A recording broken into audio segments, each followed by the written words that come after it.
Hi, இந்த வீடியோவில் காஞ்சினா என்ன, காஞ்சி எப்படி படிக்கணும், எப்படி படிக்கக்கூடாது அப்படிங்கிறத டீட்டெயிலாக பார்க்க போகிறோம். வாங்க. ஒரு காஞ்சின்னு எடுத்துக்கிட்டோன்னா அது வந்து சைனாலேருந்து வாங்கப்பட்ட கேரக்டர்ஸ். இதை வந்து ஒரு ஆல்ஃபபெட் அப்படின்னு சொல்லிட முடியாது. ஒவ்வொரு காஞ்சிக்கும் ஒரு தனியான அர்த்தம் இருக்குது. அதை ரீட் பண்ணுறதுக்கு உண்டான ரீடிங்ஸும் இருக்குது. ஒரு காஞ்சி எடுத்துக்கிட்டிங்கன்னா அதுக்கு ரெண்டு விதமான ரீடிங் இருக்கும். ஒன்று வந்து ஆன்யோமின்னு சொல்லுவாங்க, இன்னொன்று வந்து குன்யோமின்னு சொல்லுவாங்க. சைனாலேருந்து அந்த கேரக்டரை வாங்கும்போது சைனாவில் அதுக்கு ஒரு சவுண்டு இருந்திருக்கும்ல, அந்த சவுண்டை அப்படியே இங்கே யூஸ் பண்ணோன்னா அது ஆன்யோமின்னு சொல்லுவாங்க. அந்த பர்டிகுலர் அர்த்தத்துக்கு ஜப்பானிய மொழியில் ஒரு வார்த்தை இருந்திருக்கும்ல, அந்த வார்த்தையை யூஸ் பண்ணாங்கன்னா அதை குன்யோமின்னு சொல்லுவாங்க. எப்போ ஆன்யோமி யூஸ் பண்ணணும், எப்போ குன்யோமி யூஸ் பண்ணணும், இதெல்லாம் வந்து கொஞ்சம் கன்ஃபியூசிங்கான ஏரியா தான். அதை நம்ம போக போக பார்க்கலாம்.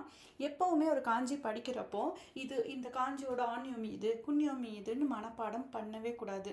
ஏன்னா ஒரே காஞ்சிக்கு நிறைய ரீடிங்கும் இருக்கும் அண்டு ஒரே ரீடிங்கை நிறைய காஞ்சிக்கும் இருக்கும். ஸோ அதனால் இதை மட்டும் நம்ம மனப்பாடம் பண்ணோன்னா நமக்கு ரொம்ப கன்ஃபியூசிங்காக இருக்கும்.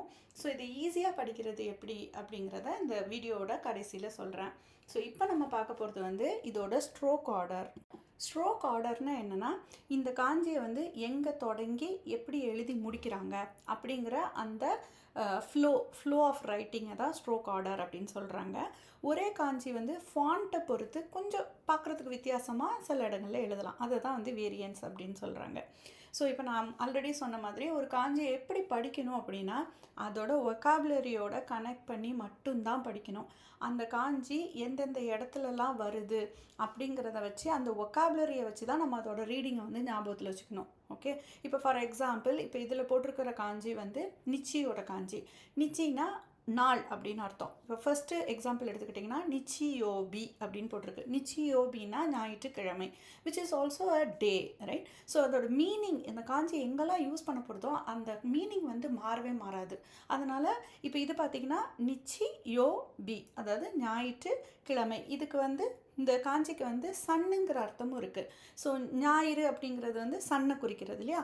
ஸோ அதனால் சன் குறிக்கிற நாள் அப்படிங்கிறதா நிச்சி யோ பீன்னு வருது. ஸோ இப்படி நீங்கள் ஞாபகத்தில் வச்சுக்கிட்டிங்கன்னா இதோட ப்ரொனன்சியேஷன் நிச்சின்னும் இருக்குது, இதுக்கு பீனும் இருக்குது அப்படிங்கிற மாதிரி நீங்கள் ஞாபகத்தில் வச்சுக்கலாம். இப்படி பண்ணால் மறக்கவே மறக்காது. ஸோ இதே மாதிரி ஈஸியாக உங்களுக்கு காஞ்சிஸை ஞாபகத்தில் வச்சுக்கிறதுக்கு டெய்லி காஞ்சி சீரீஸுங்கிறத நம்ம சேனலில் ஸ்டார்ட் பண்ணுறோம். ஸோ நம்ம சேனலை ஃபாலோ பண்ணி லைக் பண்ணி சப்ஸ்கிரைப் பண்ணுங்கள். தேங்க்யூ.